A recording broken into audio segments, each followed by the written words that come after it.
The Department of Veterans Affairs announced on Tuesday that the new price tag for the VA hospital under construction in Aurora is $1.73 billion. It's with a B, billion dollars, a full 5 times more than the original project estimates.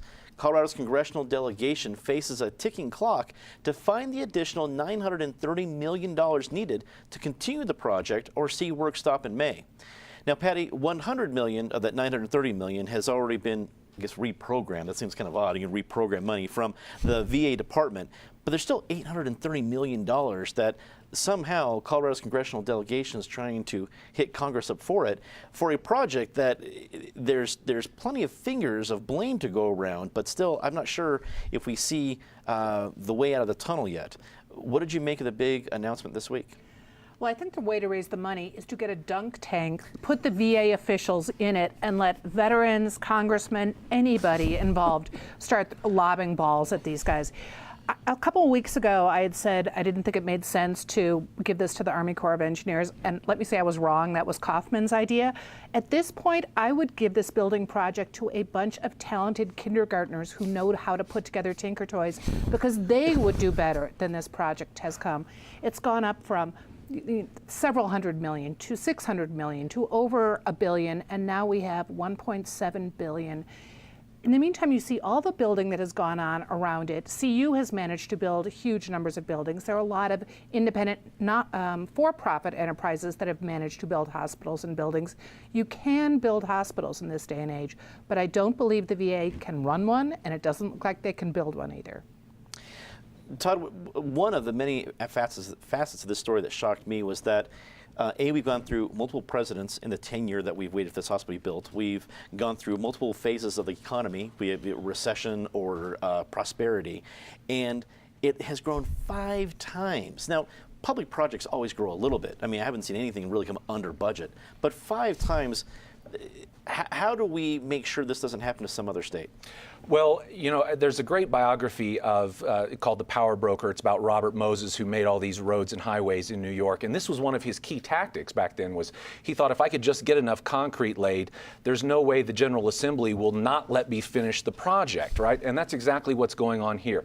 Now, I do want to be clear that one day, a few years from now, when this is finally done, our veterans will have a first-class facility from which they can be placed on an 18-month waiting list. Being on the waiting list will be better here at this hospital than at any other VA hospital in the world. And you know, what other agency, national federal agency, has had a worse 2 years than the VA? This is not just a scandal of the construction. This goes along with the mistreatment of our veterans. This is a scandal twofold in that regard. And then there's the final issue of the hidden crime or the opportunity cost, where this other money should have benefited someone else, and instead it's going into this building.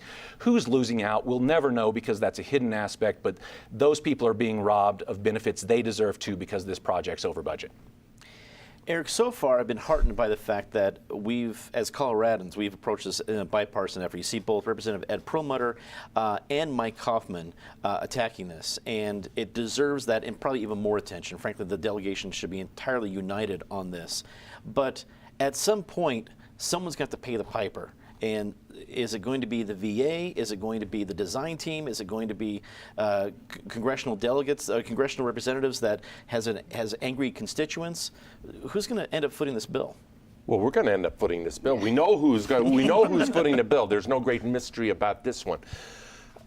This one leaves me speechless. And that's not to say I will be speechless. I will talk here. But the magnitude of this mind-boggling mismanagement truly leaves you speechless.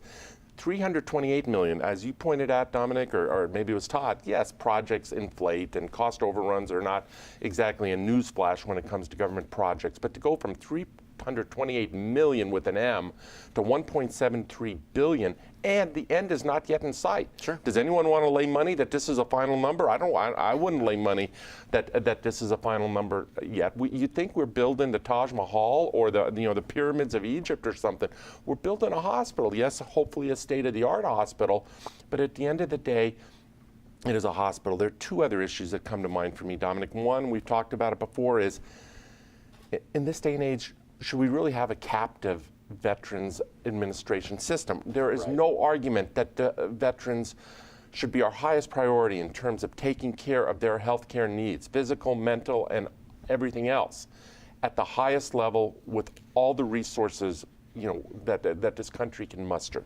But is this current system the right way to deliver those services? Color me at least open to that discussion.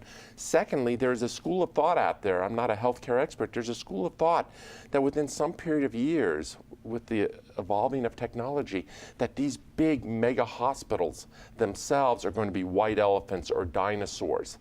And so we're spending $1.73 billion or whatever the final number is to build something which soon after it opens might indeed be a dinosaur.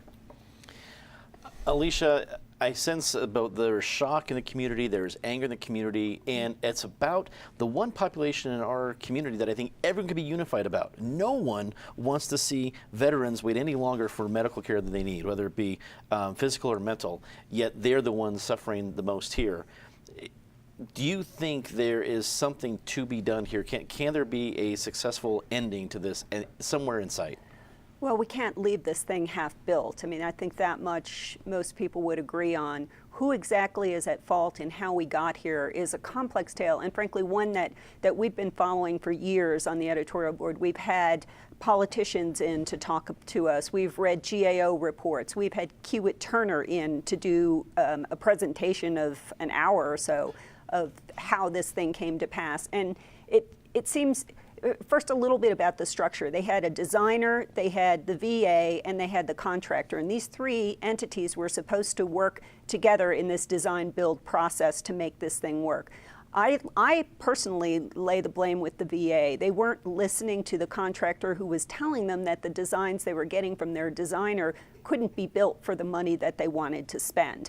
And I don't know if it was a trust issue. I don't know if they actually just wanted something more grandiose, because from my understanding, the inside of this place, there's this great hallway that runs hundreds of yards or something that looks like the inside of a Chris Craft, with polished wood. And, it sounds really, really beautiful, but pretty expensive. And there were points along the way at which this design could have been reeled back in, costs could have been cut, but the VA didn't appear to be interested in that. And I think, a VA official said in the story today that, yes, we're owning this. I think the owning is coming just about 5 years too late. I think had they owned it earlier in the process, we would have a more reasonable final price tag.